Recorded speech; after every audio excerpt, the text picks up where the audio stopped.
ብፁዕ ካርዲናል አቡነ ብርሃነ ኢየሱስ የአብይ ጾም መግቢያን አስመልክተው መልእክት አስተላለፉ።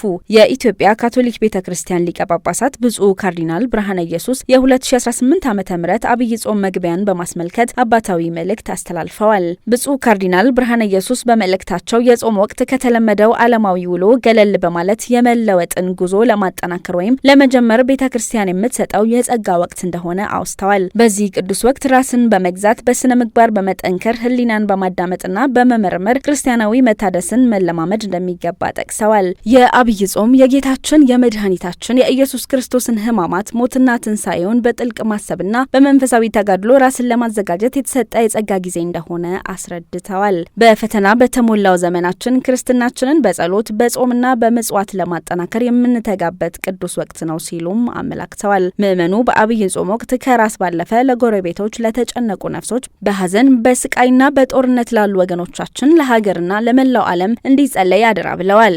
ጎረቤቶቻችንን ባለማሳዘን ከሐሜት በመቆጠብ ክርስቲያናዊ የፍቅር ስራን በመስራት የሰዎችን ሰብአዊ ክብር በመጠበቅ የእግዚአብሔርን ቃል በማዳመጥና በእርሱ መኖር በንስሐ በመስዋዕተ ቅዳሴ በማስቀደስ በእውነተኛ መንፈሳዊ ንቃት እንጾም ሲሉ ነው መልእክታቸውን ያስተላለፉት።